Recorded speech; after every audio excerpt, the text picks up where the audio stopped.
என்னதான் நான்வெஜ் எவ்வளோ சாப்பிட்டாலும் அந்த வெஜ் சமையலுக்கு ஈடா எதுவும் வராது.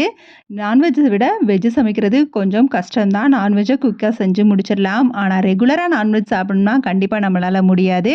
வெஜ் சமையலுக்கு ஈடா எதுவும் இருக்கவும் செய்யாது. அந்த சோறு சோறு, குழம்பு குழம்பு, ரசம் ரசங்கிற மாதிரி நம்ம இந்த மாதிரி 2, 3 காய் வச்சு சாப்பிட்றப்ப செம்ம டேஸ்ட்டா இருக்கும். அதுவும் இந்த ஆம்லேட் செஞ்சு சாப்பிட்றப்ப அதில சூடா பெப்பர்லாம் ஆட் பண்ணி கொஞ்சம் தூக்கலா இருந்தா ரொம்பவே டேஸ்ட்டா இருக்கும். அந்த மாரி இன்னைக்கு லஞ்ச் ரெசிபி தான். பூண்டு குழம்பு, அதோட அரைக்கீர கடையலும், வடகம் கொஞ்சம் பொரிச்சு, ஆம்லேட்டும் போட்டாச்சு. வெயில் காலம்னா எல்லார் வீட்லயும் கண்டிப்பா இருக்கிறது இந்த மோர் தான். ஸோ மோரும் கலந்து வச்சாச்சு. அவ்வளோதான், சூடா சாப்பிட வேண்டியதான். எப்பவும் கருவேப்பிலை, சீரகம், மல்லி இலைலாம் போட்டு நீர்மோரா தான் வைப்பேன். இன்னைக்கு கொஞ்சம் மறந்ததுனால அப்படியே தயிரை கொஞ்சம் தண்ணி ஊற்றி மோரா கலந்துட்டேன். பூண்டு குழம்போட கடைஞ்ச கீரையும் சேர்த்து பிசைஞ்சு ஒண்ணா சாப்பிட்றப்ப அந்த டேஸ்ட் சூப்பரா இருக்கும். இந்த மாதிரி சாப்பிட்டதுலனா ஒரு தடவை சாப்பிட்டு பாருங்க.